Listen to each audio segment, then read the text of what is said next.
May isang sandali sa buhay mo na hindi mo napansin kung kailan eksaktong nangyari. Hindi ito yung araw na iniwan ka nila. Hindi rin yung gabing halos hindi ka na makahinga sa sakit. Ito yung sandaling tumigil ka ng umasa. At sa sandaling yon, ikaw ang nanahimik. Pero sila ang nagsimulang hindi mapalagay. Kung nandito ka ngayon, malamang naranasan mo na ito. Dati ikaw ang naghahabol. Ikaw ang nagpapaliwanag. Ikaw ang umaayos ng problemang hindi mo naman sinira. Pero ngayon, tahimik ka na.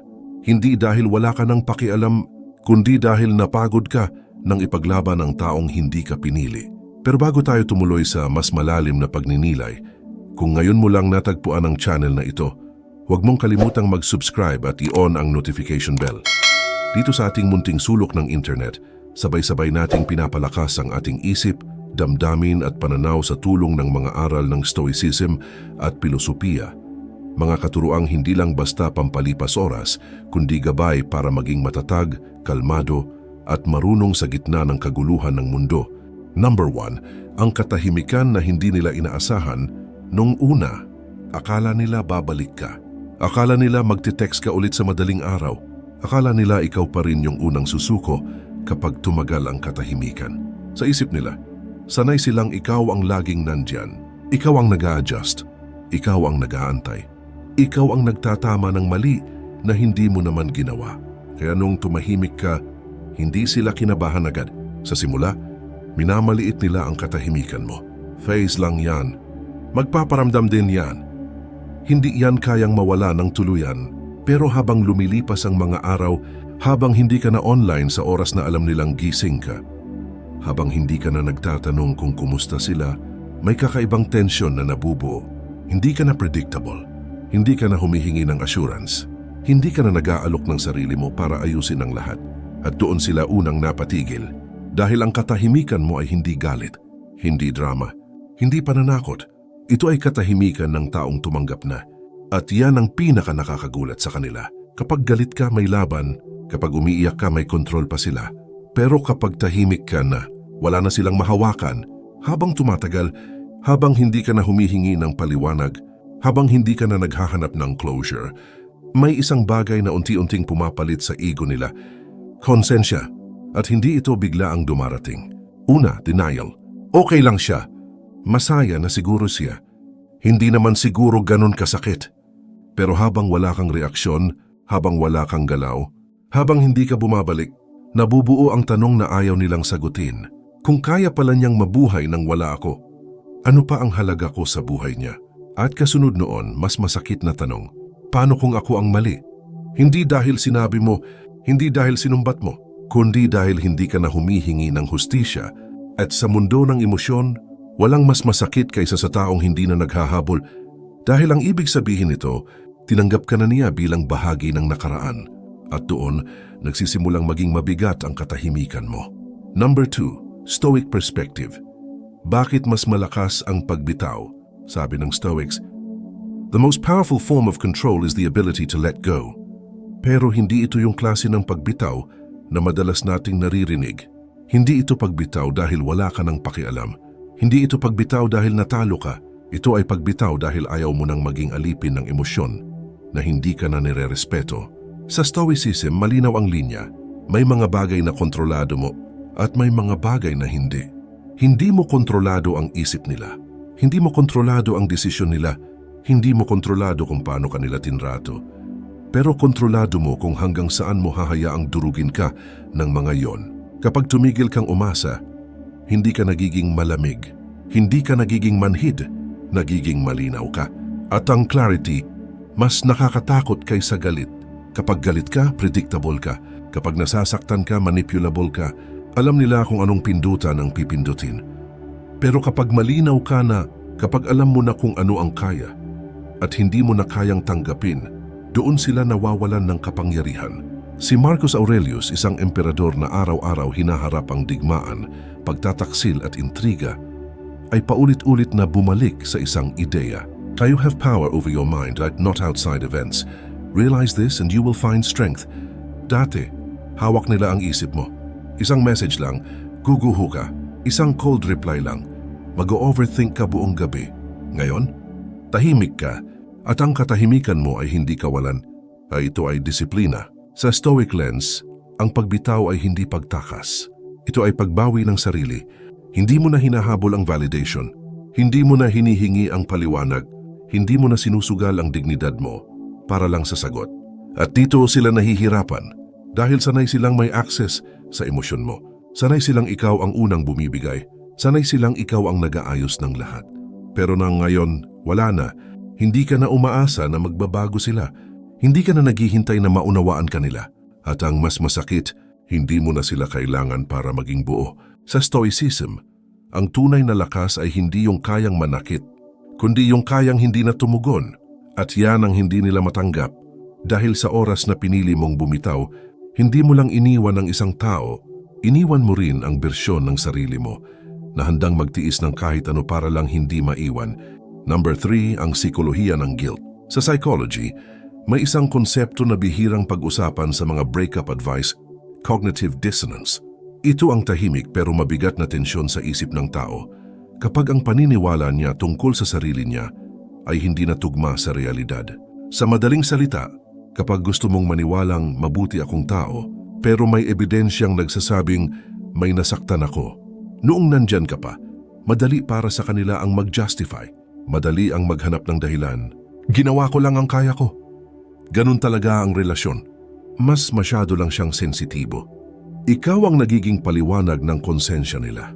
Ikaw ang dahilan kung bakit hindi nila kailangang tingnan ang sarili nila ng mas malalim. Pero nang umalis ka, nang tumahimik ka, nang hindi ka na humihingi ng paliwanag, nawala ang distraction.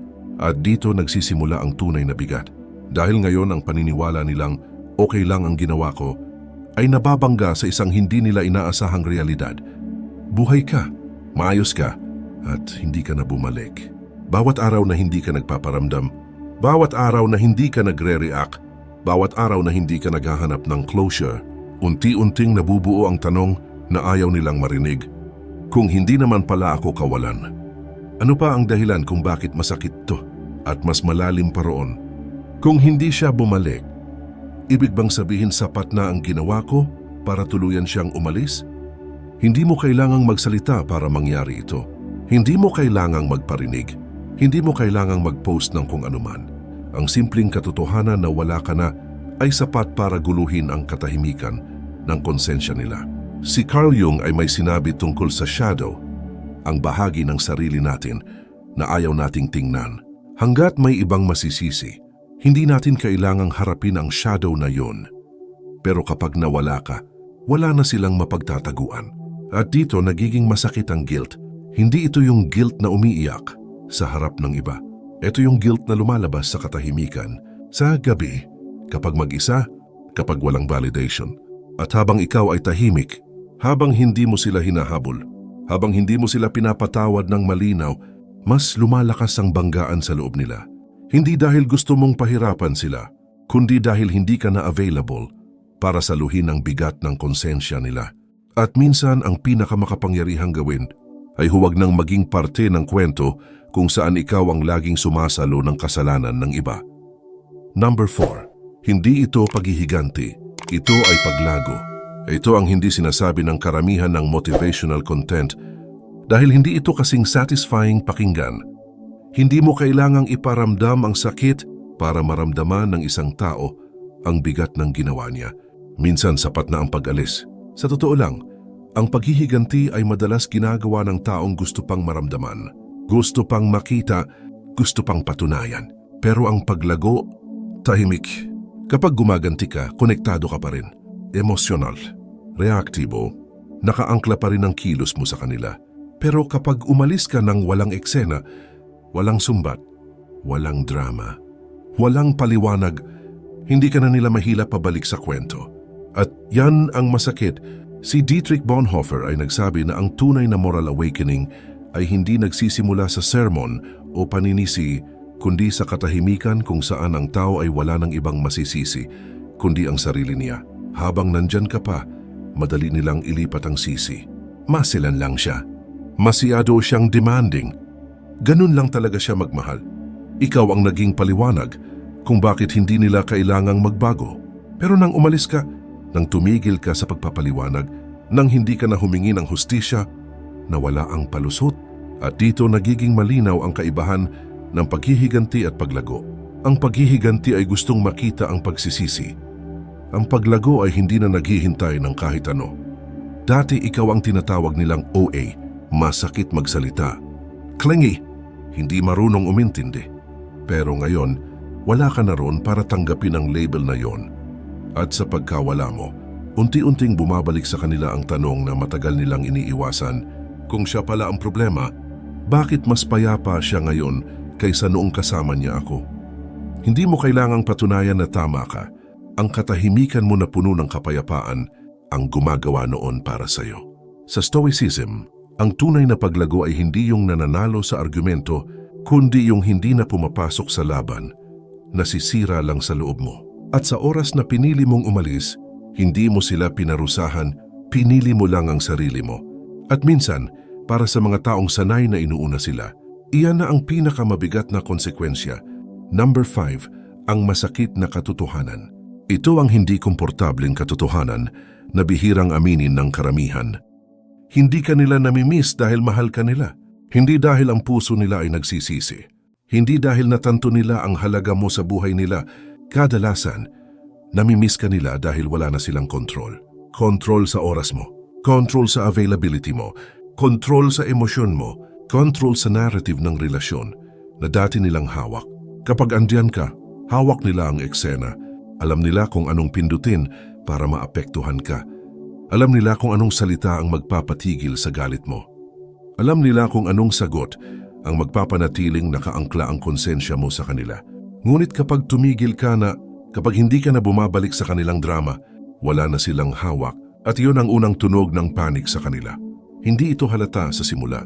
Hindi nila ito maiuugnay sa isang tao. Ngunit unti-unti, habang tumatagal, ang katahimikan mo ay nagiging isang puwersa na hindi nila kayang kontrolin. Si Nietzsche minsang nagsabi, "He who despises himself still respects himself as one who despises." Isipin mo ito. Kahit ang taong sobrang mayabang o mataas ang pride, kapag naiwan mag-isa napipilitan siyang harapin ang sarili niya. Walang ibang masisisi. Walang maskara. Walang manipulative na salita na pwedeng ipakita sa iba para ma-justify ang sarili. At kapag wala na silang distraction, wala nang ibang pupwedeng sisihin o pagtuunan ng galit, wala nang palusot. Lahat ng pagtataksil, kawalan o kakulangan ay nakaharap sa kanila mismo. Ang katahimikan mo, ang simpleng desisyon mong huwag nang bumalik, huwag nang humabol, huwag nang magpaliwanag, ay nagiging salamin ng katotohanan. At dito nagiging masakit ang lahat, hindi dahil mahal ka nila, kundi dahil nalaman nilang hindi ka na nila kayang kontrolin. At yun ang pinakamabigat na realization para sa sinuman. Sa isang paraan, tahimik mong pinapalaya ang sarili mo, habang sila naman ay napipilitang harapin ang sarili nilang kakulangan at kamalian. At sa Stoicism, iyon ang isang malalim na aral. Minsan ang pinakamalakas na epekto ay hindi nanggagaling sa galit, reklamo o paghihiganti, kundi sa katahimikan, sa dignidad at sa hindi pagbibigay ng iyong energy sa iba. Number 6, Plato at ang paglabas sa kuweba. May allegory si Plato tungkol sa kuweba. Isang kuweba kung saan ang mga tao ay nakatali, nakatingin lamang sa mga anino sa pader.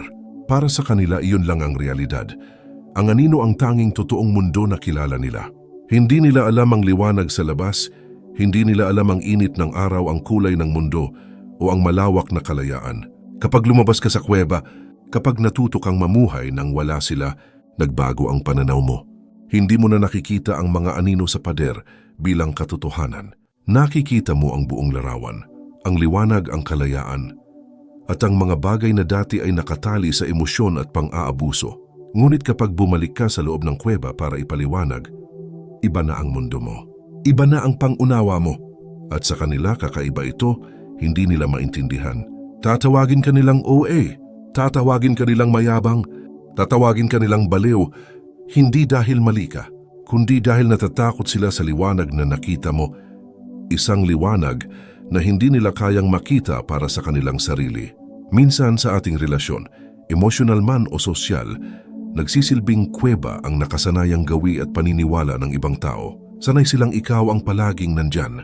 Sanay silang hawak nila ang eksena, sanay silang predictable ka. Ngunit kapag natutunan mong lumayo, natutunan mong mamuhay ng hindi nakaangkla sa kanila, ang buong mundo mo ay lumalawak, ang kanilang kontrol ay unti-unting nawawala. At sa unang pagkakataon, nakikita mo ang sarili mo ng buo. Hindi bilang bahagi ng kanilang narrative, kundi bilang sariling tao. At iyon ang pinakamahirap na aral. Ang pinakamatalinong desisyon ay minsan, hindi ipaliwanag ang sarili, hindi bumalik para ipatunay kung sino ka, hindi ipaglaban ang opinyon nila, hindi subukang baguhin ang mga taong hindi handang lumabas sa sariling kuweba. Sa halip, tahimik ka, buong puso mong pinipili ang sarili mo at sa katahimikan mo sa dignidad mo, sa liwanag na nakita mo sa labas. Doon nagiging malinaw ang tunay na kalayaan. Sa Stoicism, ito ang essence ng inner power. Hindi mo kailangang baguhin ang mundo sa labas. Sapat na ang baguhin ang mundo sa loob mo. At kapag ginawa mo iyon, ang katahimikan mo ay nagiging puwersa na mas malakas kaysa anumang salita o argumento. Number 7, kapag ikaw ay buo, sila ay nagtatanong. Habang ikaw ay unti-unting nagiging buo, habang bawat araw na lumilipas, ay mas nakikita mo ang halaga ng katahimikan at dignidad mo, sila naman ay nagsisimulang magtanong. Ngunit hindi ka na sila tinitingnan bilang tao lamang. Ngayon, nakikita kanila bilang refleksyon ng kanilang sariling kakulangan. Kung bumalik siya, tatanggapin pa kaya ako? Kung mag-sorry ako, huli na ba? Kung ako pala ang mali, kaya ko bang aminin? Sa umpisa, ang tanong na ito ay maliit. Parang isang bulong lang sa isip nila. Pero habang tumatagal, lumalaki, lumalalim, at masakit sa kanila dahil hindi mo ito kailangan ipaliwanag, hindi mo kailangan bumalik, hindi mo kailangan magpadama. Hindi lahat ay aabot sa sagot. Marami ang mananatiling tahimik. Hindi dahil wala silang nararamdaman, kundi dahil masyadong mabigat ang konsensya para harapin. May mga tao na kahit magsisisi, hindi kayang ipakita. May mga tao na kahit malaman nilang mali sila, mas pinipili nilang manahimik dahil mas mahirap harapin ang sarili kaysa harapin ang taong iniwan nila. At habang ikaw ay nagiging buo, mas malinaw na sa iyo ang katotohanan. Hindi mo kailangang magpaliwanag, hindi mo kailangang humingi ng atensyon, hindi mo kailangang ipakita sa kanila na tama ka o naayos mo ang sarili mo. Ang katahimikan mo at ang katahimikan ng iyong desisyon, ang pagiging buo mo nang wala sila, ang pinakamalakas na leksyon na pwede nilang matutunan dahil sa wakas ng sila ang natututo sa katahimikan mo, sa hindi mo pagsasabi, sa hindi mo pagbabalik, na ang pagkawala mo, hindi dahil sa galit o puot, kundi dahil sa kapayapaan at paglago na hindi na nila kontrolado. At iyon ang pinaka-uncomfortable na katotohanan, na kahit gaano mo sila kamahal o gaano ka man nagtiis, ang pinaka-epektibong paraan para maipakita ang halaga mo ay ang hindi pagbabalik sa kanila. Ang katahimikan mo, ang pagiging buo mo, ay mas malakas kaysa anumang salita, argumento o apology na maaari mong ibigay. At dito nagtatapos ang tahimik na katotohanan. Hindi mo kailangang ipaglaban ng respeto. Hindi mo kailangang patunayan sa kanila ang halaga mo. Kapag natutunan mong mabuhay nang wala sila, doon nila mararamdaman ang bigat ng pagkawala mo. Hindi dahil mahal ka nila, kundi dahil wala ka na sa eksenang kontrolado nila.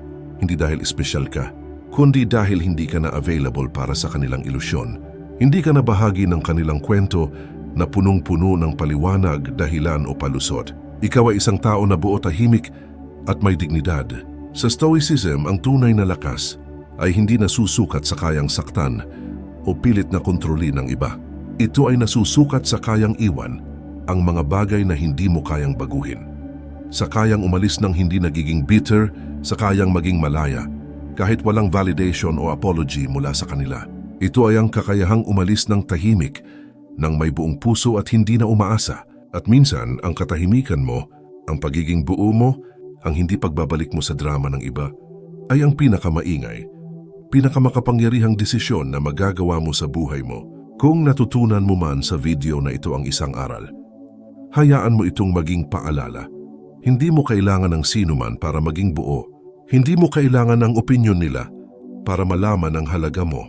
At higit sa lahat, ang katahimikan, kapag ginamit ng tama, ay mas malakas kaysa anumang salita o argumento. Kung gusto mo pang matutunan ang mga ganitong leksyon sa Stoicism at matutong magpalaya ng sarili mula sa toxicity ng iba, I-click ang subscribe, i-hit ang bell icon at samahan mo ako sa bawat hakbang ng pagbuo ng mas matatag, mas malakas at mas tahimik na sarili. At sa comment section sabihin mo, ano ang pinakamahirap na katahimikan na napili mong panatilihin? Gusto kong marinig ang kwento mo dahil minsan sa katahimikan ng isa natututo ang iba.